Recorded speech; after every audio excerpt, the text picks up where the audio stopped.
Amén. Génesis 6, vamos a confirmar la palabra en esta mañana. Génesis 6, del 1 al 6. Aconteció que cuando comenzaron los hombres a multiplicarse sobre la faz de la tierra, y le nacieron hijas, que viendo los hijos de Dios que las hijas de los hombres eran hermosas, tomaron para sí mujeres, escogiendo entre todas. Y dijo Jehová: no contenderá mi espíritu con el hombre para siempre, porque ciertamente él es carne, mas será sus días 120 años. Había gigantes en la tierra en aquellos días, y también después de ellos llegaron los hijos de Dios a las hijas de los hombres, y les engendraron hijos. Estos fueron los valientes desde la antigüedad, fueron varones de renombre. Y vio Jehová que la maldad de los hombres era mucha en la tierra, y todo lo designio de los pensamientos del corazón de ellos era continuo solamente el mal. Y se arrepintió Jehová de haber hecho el hombre en la tierra, y le dolió en su corazón. Y dijo Jehová: raeré de sobre la faz de la tierra a los hombres que he creado, y desde el hombre hasta la bestia, y hasta el reptil, y las aves del cielo, pues me arrepiento de haberlos hecho. Pero Noé halló gracia ante los ojos de Jehová. Amén.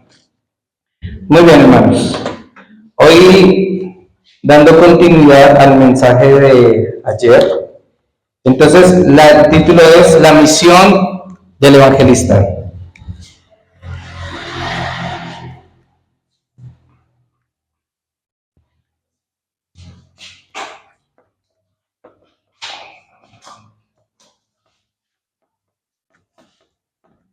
La misión del evangelista. Génesis 6, del 1 al 6. Y yo quiero que en esta mañana, ya, podamos entender. Ayer precisamente hablamos de algo muy importante, y era que Dios nos había llamado, ¿sí? Y que Dios nos había escogido para, con todo el corazón, ir hacia la evangelización, ir hacia el deseo de Dios.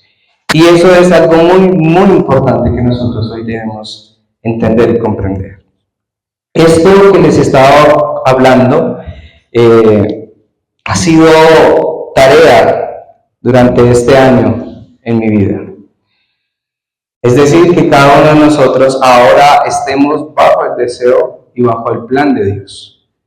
Estar bajo el deseo y el plan de Dios nos lleva a estar disfrutando siempre del Evangelio y de la corriente del Evangelio, ¿sí? Y entender ese principio fundamental. Muchas personas, incluso creyentes, no saben qué hacer con su vida. Y claro, la razón está en que ellos no comprenden el llamado que Dios les ha hecho. Dios nos llamó, y al llamarnos nos dio la oportunidad de conocer y experimentar ¿qué? El Evangelio de Cristo. Amén. Entonces, hoy quiero que podamos ver unas cosas importantes para ir concluyendo poco a poco la veracidad con la que Dios nos ha llamado, es decir, estar seguros de que este llamado tiene ese objetivo fundamental. Bien, entonces vamos a empezar por medio de la introducción. La introducción que vamos a ver dos partes importantes dentro de esta introducción. La primera que yo quiero que notemos es que hay una razón, ¿no? ¿Cuál es la razón de ese llamado para ser nosotros evangelistas? O llamados para esa misión que nosotros tenemos. La razón es que hay una separación. Que el hombre está separado de Dios, y usted lo conoce, ¿cierto? Y que viendo nosotros la escritura en Génesis 3, nos dimos cuenta que Satanás engañó al hombre. Pero que cuando usted empieza a escudriñar la escritura, también nos damos cuenta que el corazón de Satanás se corrompió. Y al corromperse y querer ser igual a Dios, fue echado y expulsado del cielo. ¿Amén? ¿Se acuerdan? Pero también nos damos cuenta que él quiso corromper ¿qué? El corazón del hombre. Y también lo logró. Que diciéndole al hombre serás igual a Dios. ¿Y qué pasó? Pues que Dios tuvo que echar también al hombre del Edén. Es decir, que el objetivo de Satanás era corromper al hombre y sacarlo del Edén. Y lo logró, así como él se corrompió y fue expulsado del cielo. Es increíble ver cómo el deseo y la intención de Satanás era destruir al hombre y cumple ese objetivo. Ese objetivo se llama ¿qué? Separación. Separó Satanás al hombre de Dios. Ahora vemos nosotros en Génesis que esa separación produjo algo. Hay un resultado de esa separación. ¿Y cuál es el resultado? En el versículo 5 lo dice. ¿Qué dice? Y vio Jehová que la maldad. ¿Qué vio Jehová? Vio maldad. Pero no cualquier maldad, sino que era mucha en la tierra. O sea, la corrupción que vio Dios era ¿qué? Enorme en la tierra. Porque ahora el hombre está ¿qué? Bajo la influencia de Satanás. ¿Sí? Y que en el versículo 5 dice que todo designio de Satanás, todo designio y todo pensamiento del hombre, del corazón de ellos era continuamente hacer ¿qué? El mal. ¿Y qué es la palabra designio o designio? Es que todo propósito, toda intención, todo plan, ¿era qué? Y todo proyecto era hacer ¿qué? Era hacer el mal. Eso era el designio. Que todo el propósito que ellos tenían en su corazón, que todo el propósito y la intención que tenían en su mente y en su corazón, que todos los planes que ellos hacían y que todos los proyectos que ellos hacían eran continuamente hacer ¿qué? El mal. Ese era el designio de su corazón. El pensamiento continuo de hacer el mal. Ningún hombre, por eso el Romano dice, no hay ni uno que haga lo justo, no hay uno bueno delante de Dios. Porque en su corazón y en su pensamiento estaba ¿qué? El deseo de ser humano. Estaban entonces lo que nosotros llamamos en completa oscuridad. Estaban en una completa oscuridad. Por eso Dios llama a quién en ese momento. Llama a Noé. Halló gracia, dice el versículo 8. Pero Noé halló gracia ante los ojos de Jehová. Porque el deseo de Noé no era hacer el mal, sino era agradar a Dios. Él tenía el pacto en su corazón.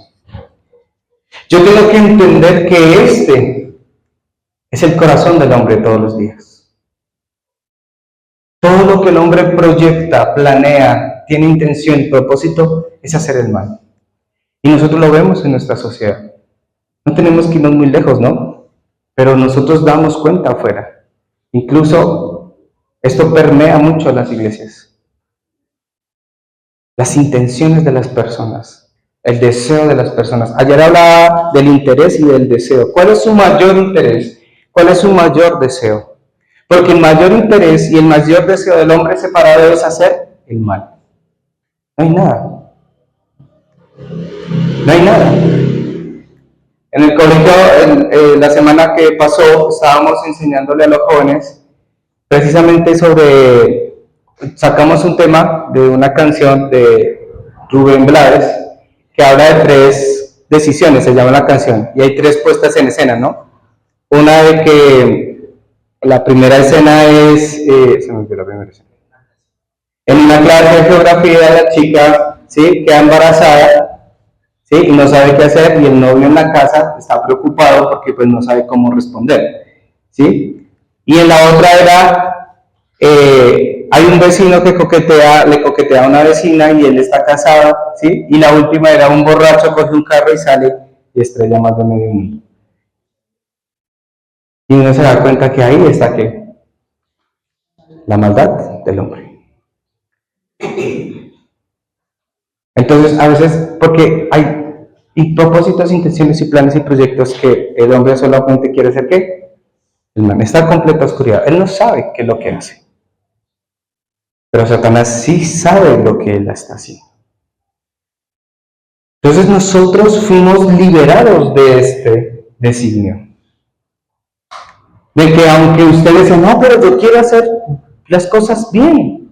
Yo no voy a robar a nadie, yo no me voy a golpear con nadie, no, pero todo el corazón del hombre está en ¿qué? En hacer el mal.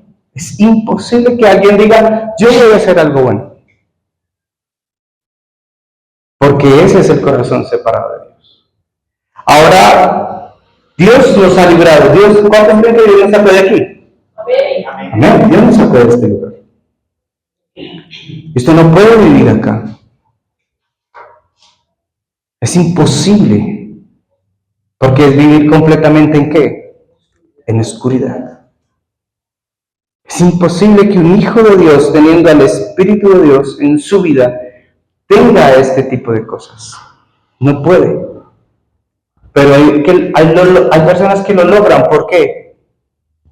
Porque no son guiados por el Espíritu de Dios y son engañados por Satanás y este mundo que los rodea. Este mundo nos envuelve en cosas que no son realidad.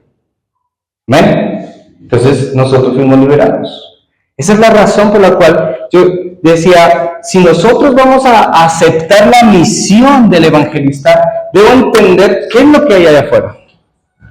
Porque como el médico no puede operar a menos de que sepa que tiene el paciente. Porque de pronto va a operar un ojo, pero necesitaba era una operación de rodilla. Y entonces queda mal y sigue estando ¿qué? Enfermo el paciente. No tiene sentido. Entonces a veces nosotros le hablamos a alguien afuera de Cristo, pero no sobre el programa fundamental, sino lo que está viviendo y lo comparamos con nuestra vida. Es que yo también era así. Eso no funciona, eso no sirve. Yo tengo que reflejar es a Cristo. Yo no puedo reflejar otra cosa. ¿Amén? Entonces, a eso quiero que por favor usted se vaya conmigo al Evangelio de Mateo en el capítulo 5, por favor. Y nos damos cuenta de que Dios nos llamó, pero ya tenemos ese llamado de Dios. Y en el versículo 14 lo dice claramente. ¿Cuál es el llamado? Dice, vosotros sois ¿qué? La luz del mundo. Versículo 14 al 16. Una ciudad asentada sobre un monte no se puede esconder, ni se enciende una luz y se pone debajo de un almud, sino sobre el candelero y alumbra a todos los que están en casa. Así alumbre vuestra luz. ¿Delante de quién? De los hombres, para que vean vuestras buenas obras y que glorifiquen a vuestro Padre que está en los cielos. Entonces, Mateo 5, 14 al 16 me está diciendo que Dios me llamó. Ya somos ¿qué? Somos la luz, porque dice, vosotros sois la luz del mundo. Yo ya soy luz. No debo esperar a ser la luz. No debo esperar a que algo me alumbre. No, ya lo soy. Pero la luz no se pone en un lugar ¿qué? Debajo de una luz, o sea, debajo de la cama, no se pone debajo de una mesa. ¿En dónde se coloca esa luz? En algo alto. ¿Y quién es eso alto? La torre de Cristo. Por eso yo les hablo a ustedes. Levantemos ¿qué? La torre de Cristo. Porque si se levanta la torre de Cristo en mi vida, voy a hacer la luz ¿para quién? Para el mundo afuera. Pero mientras la torre de Cristo no se levante en mí, no voy a poder alumbrar a quienes. Porque al fin esa luz es para alumbrar a quién? Al hombre que está en completa oscuridad.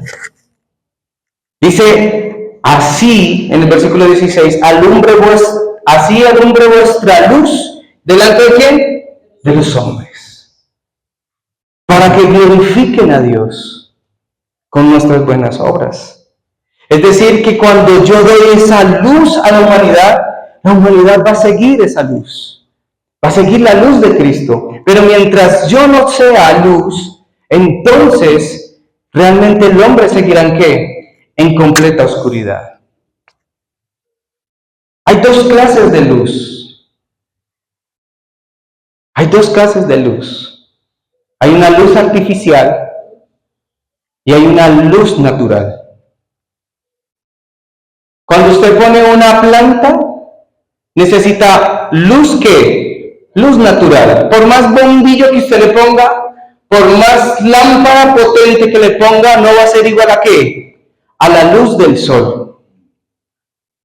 Y mientras usted no ponga la planta en la luz, no va a poder recibir todos los nutrientes de esa luz.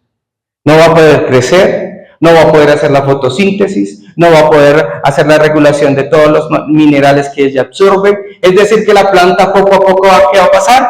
Se va a morir aun cuando tenga una luz artificial. Yo tengo que tener cuidado qué clase de luz soy. O soy la luz de Cristo, o soy una luz que artificial. Porque yo puedo alumbrar y yo puedo estar diciendo, sí, yo creo en Cristo. Ok, ¿dónde están tus buenas obras? Porque la fe sin obras es ¿qué? Es muerta. Entonces yo debo alumbrar. Pero debo alumbrar la luz de quién? La luz de Cristo. O si no, voy a perder. Incluso voy a estar engañado por Satanás. Incluso terminaría haciendo lo que Satanás quiere y no lo que Dios me ha llamado a hacer. Amén. El problema aquí es que nosotros tenemos que creer que somos luz. Usted y yo lo debemos creer. Debemos creer que somos ¿qué? Que somos luz. Ya somos luz. Pero no una luz artificial, sino una luz que alumbra a Cristo. Por eso Él nos pone en un lugar alto, en su torre. Él nos pone en ese lugar alto, por eso estamos sobre la roca, sobre Cristo que es la roca. Entonces, mientras alumbramos, salvamos a ¿quiénes? A los que están en el designio de Satanás. Mientras nosotros estamos en la torre que es Cristo, alumbraremos ¿a quién? A aquellos que están allí sufriendo en la oscuridad. Pero mientras esta torre y esta luz no esté en nosotros, entonces seguiremos nosotros siendo engañados. ¿Por quién? Por Satanás. Por ese ser que solo quiere causar en nosotros división. Yo les digo, hermanos, para que lo tengamos también claro y presente.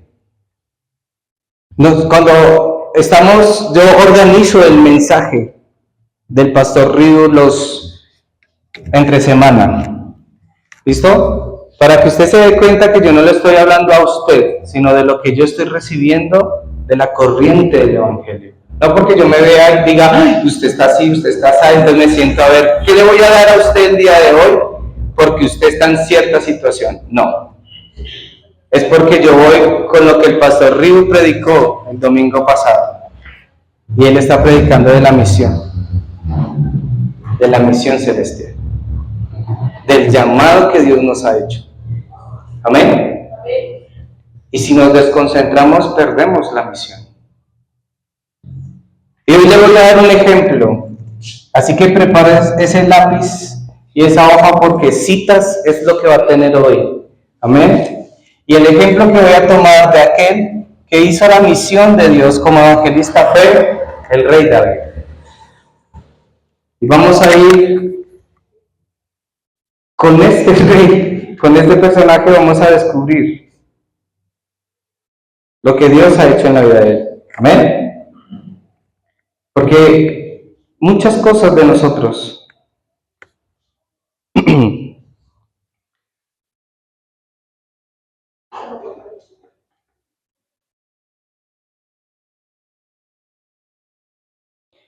bien, muchas cosas vamos a aprender de David hoy y ver cómo él realmente lo pudo levantar esa torre, ser esa luz en medio de todo, en medio de esa dificultad. Y quiero que veamos primero de Samuel, el capítulo 16, y todo empieza en el versículo 13. Ahí inicia la vida de Samuel. De David, perdón. Samuel llega a donde está Isaí. Y cuando él llega, había mucho respeto entre los profetas, ¿no?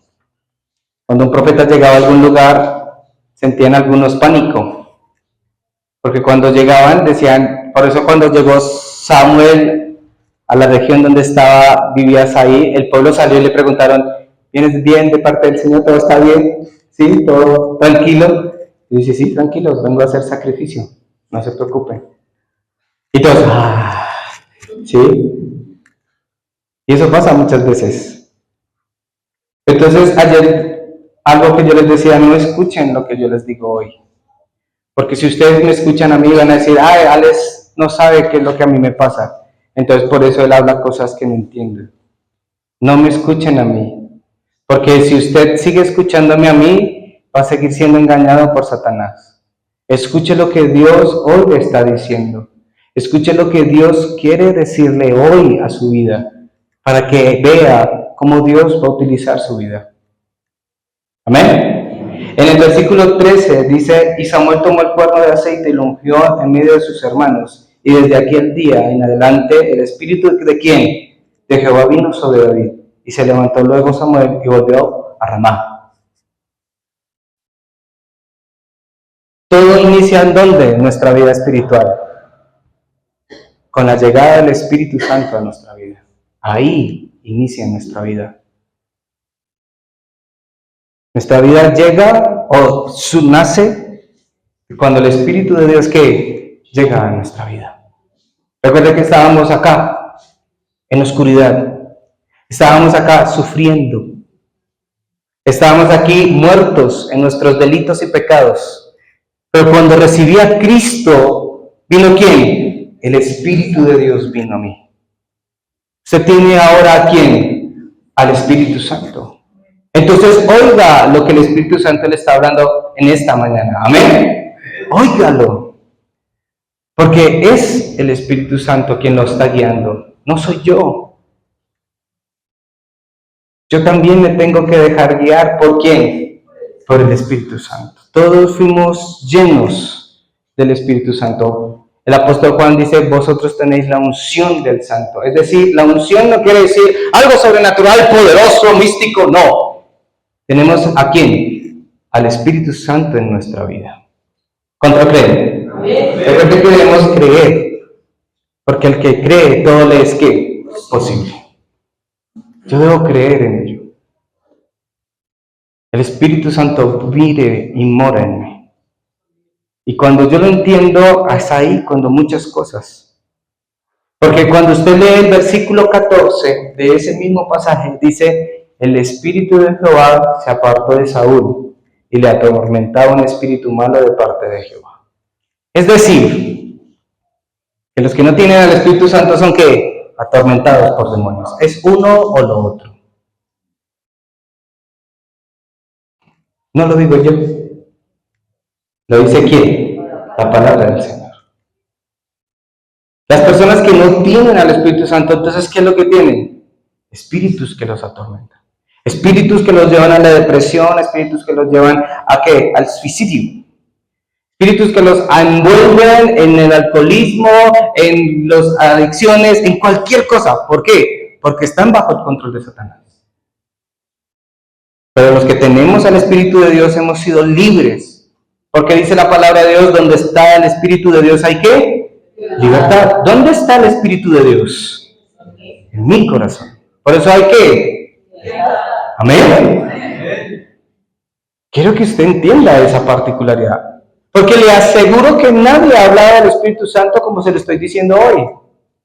Porque a nosotros solo nos enseñaron una parte del Espíritu Santo. Solo que da dones. Pero no. Cuando David recibió el Espíritu Santo, ¿lo recibió para qué?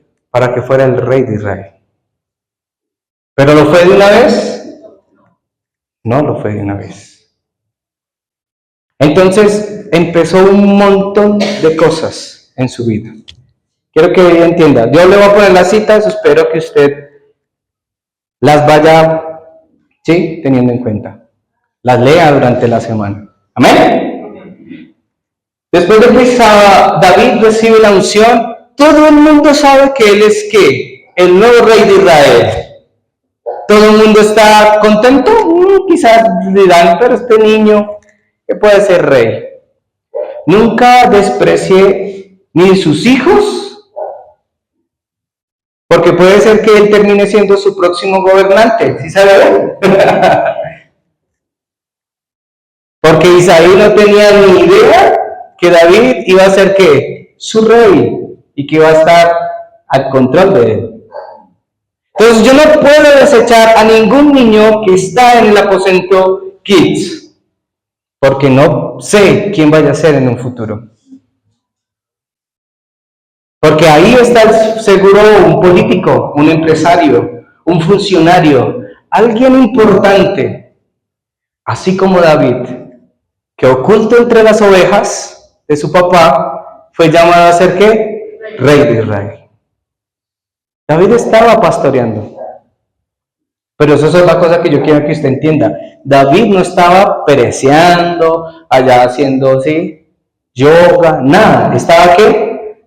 Pastoreando las ovejas de su papá. Estaba ocupadito. ¿Amén? Dios llama a David.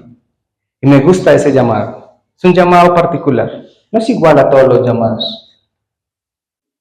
Es un llamado particular. Cuando Dios llama a Josué, cuando Dios llama a Daniel, cuando Dios llama a Moisés, pero cuando Dios llama a David, lo llama en medio de ovejas, en medio de una manada, para que sea el rey de Israel. Desde ahí, entonces David fue el mejor hijo. Primera de Samuel 17, del versículo 17 al 18, Isaí le dice a David, ve, llévale comida a tus hermanos.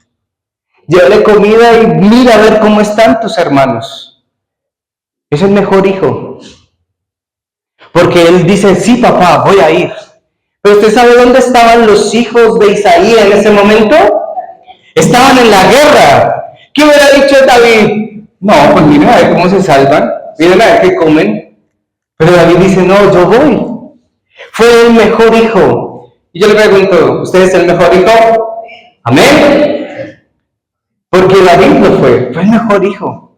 Fue el mejor hermano. En 1 Samuel, en el versículo 17, en el versículo 28, aun cuando los hermanos sentían celos de él, ¿qué dijo?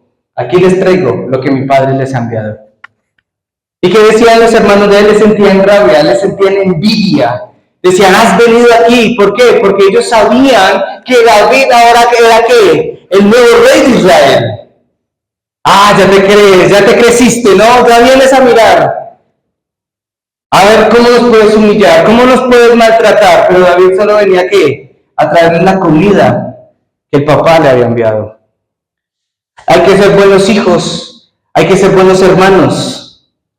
El buenos hijos es entender la palabra de Dios. Yo debo ser un buen hijo de Dios. No cualquier hijo de Dios, sino un buen hijo de Dios. Amén. Y debo ser un buen hermano. No cualquier buen hermano, sino debo ser un buen hermano en Cristo Jesús. Esa debe ser nuestra relación con Dios. Esa debe ser nuestra relación entre nosotros. Porque si entre nosotros no somos buenos hijos y buenos hermanos, entonces no vamos a ver el plan de Dios. Yo debo ser buen hijo.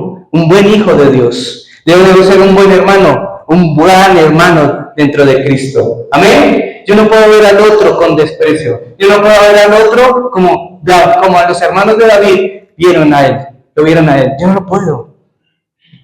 Pero yo debo entender que a cada uno de ustedes Dios los llamó. Y que Dios los está pastoreando. Y que ustedes y yo tenemos un llamado. Y tenemos que ser guiados por ¿quién? Por el versículo 13, el Espíritu Santo. ¿Amén? Esa es la razón. David fue el mejor pastor. 1 Samuel, capítulo 17, del versículo 49 y 50. ¿Qué es lo que le dice a Saúl cuando va a la guerra? Cuando viene el león, cuando viene el oso, ¿sí? Y cogen a uno de los corderos, yo voy y peleo. ¿Eso no es ser un buen pastor? Y peleo con el oso y se lo quito de las fauces. Fue el mejor pastor. Fue el mejor empleado. no cualquier empleado. ¿Fue qué? El mejor. Porque Él daba su vida, ¿por quién? Por las ovejas. Nosotros debemos dar nuestra vida, ¿por qué? Por el Evangelio. No cualquier Evangelio. Es el Evangelio de Cristo. Amén. Porque Dios nos ha puesto a llevar en el rebaño. No solamente a mí. Sí, el pastor es Alex. Entonces que Alex nos lleve. No, Señor. Somos todos pastores. Porque todos tenemos el ministerio de la reconciliación. Todos tenemos ese ministerio. No solo yo. No se queda tan de buenas que ya se salvó de la tarea. ¿Sí? Porque aquí tenemos que ser todos. Todos tenemos que preocuparnos. Por eso Pablo dice en Corintios que si uno de sus miembros se duele, todo el cuerpo se duele. Pero muchas veces nosotros pasamos por alto eso. A nosotros nos debe doler que la gente se vaya al infierno. Nos debe doler. Nos debe entristecer. Y debemos tener amor por las almas. Porque él tenía amor ¿por quién? Por esas ovejas. Eran animalitos. Por eso le dice a Saúl, yo puedo contra Goliat, porque yo he peleado, yo sé que lo he logrado. Porque él había practicado. Porque donde usted está hoy, en el lugar donde se encuentra hoy, es porque Dios lo ha puesto ahí. Amén. Perdón, los numeritos. Primera de Samuel, capítulo 18. Entre el versículo 10 y 11, fue el mejor músico. El mejor músico. Porque la Biblia dice que cuando Saúl lo quería matar, le lanzaba esa arma y él lo que hacía era ¿qué? Esquivarla y seguir tocando. Porque ese espíritu que leímos en el versículo 14 de 1 Samuel 16, que atormentaba ¿a quién? A Saúl, no dejaba en paz. Pero David, lleno de ¿qué? Del Espíritu Santo, al tocar el arpa, ¿qué pasaba? Ese espíritu huía. Por eso cuando nosotros cantamos, y Sandra lo decía correctamente esta mañana, cuando nosotros cantamos, la oscuridad se tiene que quebrantar, la oscuridad tiene que retroceder, la oscuridad es completamente anulada. ¿Por qué? Porque se levanta la luz de Cristo. Entonces, él fue el mejor músico. Fue el mejor músico porque aún frente al rey que lo quería matar y que lo quería clavar contra la pared, seguía siendo ¿qué? El mejor músico. Por eso la alabanza es importante. Por eso la alabanza no es para todos. Por eso la alabanza es entender el principio espiritual, que se quebrantan las tinieblas, y aún cuando el contenido es ¿quién? Cristo. ¿Usted no encuentra gracia mientras cantamos?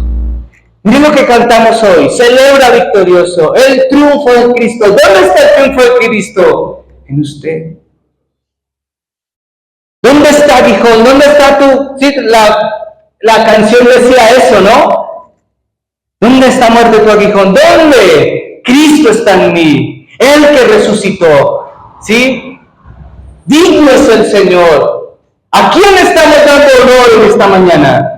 A Cristo. Por eso usted vino hoy a culto. Usted no vino a culto por mí. Usted vino a culto por Cristo. Amén. Y si no es así, entonces está perdiendo usted su tiempo. Por eso Saúl no entendía lo que tenía David. ¿Por qué? Porque el Espíritu de Jehová ya se había apartado de Saúl. Muchos que se apartan del Evangelio, lo que viene es confusión a su vida. Y por eso terminan nuevamente ¿en dónde? En la oscuridad. Yo debo ser el mejor músico, el mejor adorador. Por eso Jesús dice que está buscando adoradores, ¿sí? En espíritu y en verdad. Porque tales adoradores es necesario que adoren. Donde nosotros adoramos al Señor, donde nosotros ponemos a Cristo, el Espíritu Santo se mueve y se quebrantan las tinieblas. ¿Qué está? Y ayer la hermana Silvia nos daba el fórum. Salimos del culto y ¿qué es lo que escuchamos después? Y es verdad.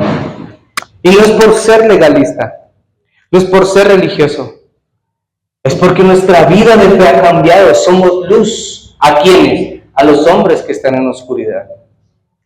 No podemos seguir siendo lo mismo. En 1 Samuel, capítulo 19. Espero que esto no se esté acabando. Creo que sí. No, aquí tengo otro. En el capítulo 19, en el versículo 10 y 12, versículos 10 y 12, David tiene que huir. ¿De quién? De Saúl. Ahora tiene que huir, porque Saúl sabe que él va a ser el próximo rey de Israel. Porque la gente, cuando él derrotó a Goliat, la gente cantaba: Saúl mató a 1000, pero David a sus 10,000. Ya conocían la grandeza de ¿quién? De David. Por eso lo quería matar. Una persona que está completamente fuera del evangelio se vuelve desquiciada. Ya no sabe lo que hace. Pierde el control de sí mismo. Y miren lo que le pasó a Saúl. Se perdió. Pero este hombre también tenía el Espíritu de Dios. Pero nunca obedeció, ¿qué? La palabra de Dios. Yo le decía a mi hermana, a mí me parece muy chistoso, ¿no? Porque Saúl fue de esos personajes hipócritas. Porque cuando el Señor le dice: ve y destruye al pueblo, el pueblo le dice: no, pero quedémonos con el ganado y con el oro. Él dice: bueno, sí, hagámoslo. Y cuando llega Samuel, él sale corriendo ante Samuel y se presenta ante él y dice: hemos cumplido la palabra del Señor. Y Samuel lo mira y le dice: entonces, ¿qué es este montón de sonidos de ovejas y de vacas y de todo lo que hay atrás tuyo, Saúl? No cumplió la palabra de Dios. Y muchas veces nosotros hacemos eso. No podemos ser hipócritas. No podemos decir: sí, he cumplido la palabra del Señor, y atrás no suenan las vacas y las ovejas, dijo Dante Gebel una vez predicando.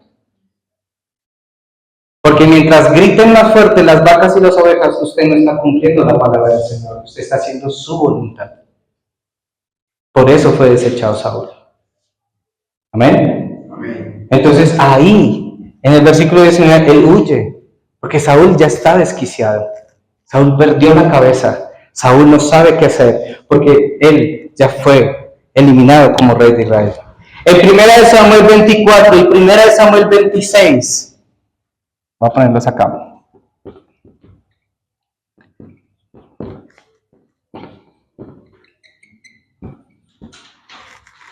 Del versículo 4 al 7 y del versículo del 7 al 11, hay dos oportunidades que tuvo David para asesinar a Saúl. Dos oportunidades. La primera, en una cueva.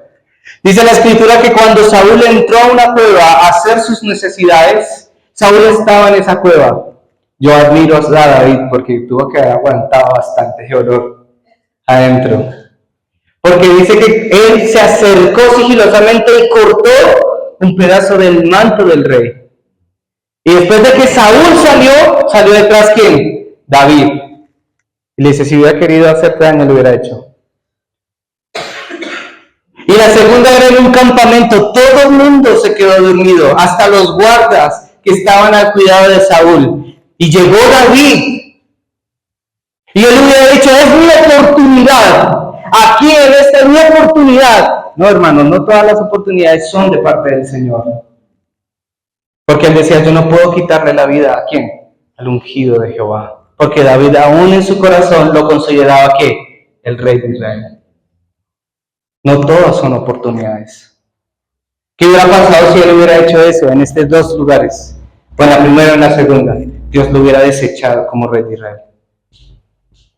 Y a veces decimos: esta es la oportunidad que yo quiero, y te saca completamente de todo lo que haces dentro de la iglesia. Eso no es una oportunidad. Es que es aquí para ganar más, pero vas de domingo a domingo. Eso no es una oportunidad.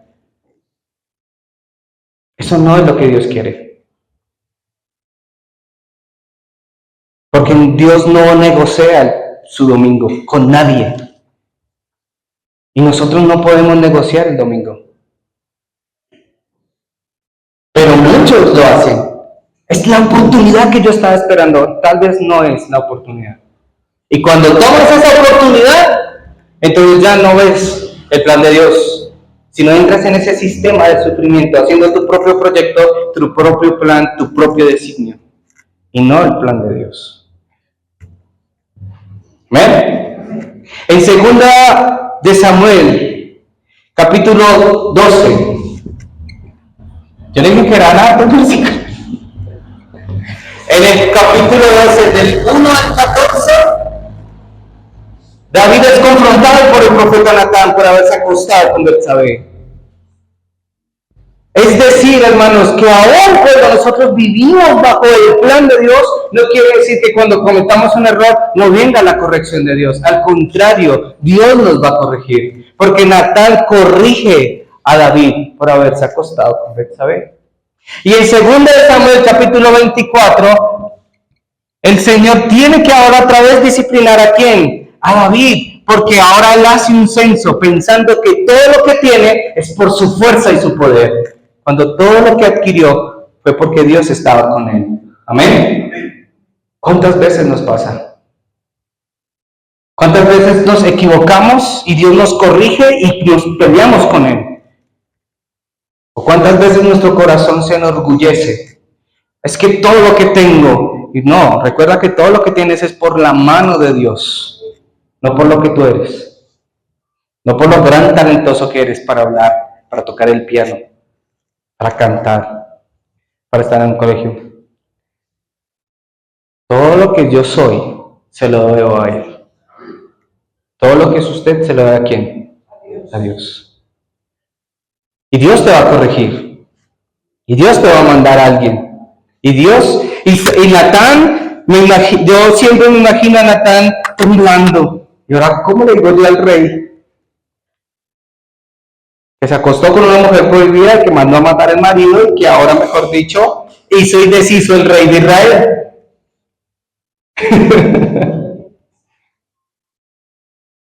Y el profeta muy sabio, mire cómo lo corrige, con amor. No fue confrontativo así, usted es un mal rey, sino, había una vez un pastor que tenía una oveja y otro tenía muchas.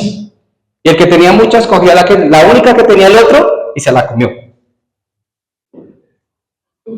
¿Sí o no? ¿Qué harías tú, rey? Y se enoja David, no, matar al que tenía muchas ovejas. Ese eres tú, David. Ese eres tú. Dios nos va a confrontar. ¿Cómo nos confronta el Señor? No conmigo. No crea que yo voy a ser su juez. No crea que yo le voy a llegar allá y le voy a decir, usted hizo, Mónica. No. ¿Cómo te confronta el Señor? ¿Qué es un profeta? Un profeta es el que comunica ¿qué? La palabra. ¿Con qué te confrontará el Señor todos los días? Con su palabra, te va a corregir. Por eso aquí en esta iglesia no existe lo que llaman disciplina. Porque la disciplina no es algo que está bíblicamente estipulado. Aquí si usted no es confrontado por el Espíritu Santo, preocúpese. Porque entonces puede ser que usted esté viviendo 1 Samuel, capítulo 16, versículo 14. Hace rato usted dejó de escuchar la voz del Espíritu Santo y está haciendo su voluntad. Hoy lo animo y lo bendigo en el nombre de Cristo para que usted entienda el plan del Señor en su vida. Amén. Amén. En 2 Samuel, capítulo 15, en el versículo del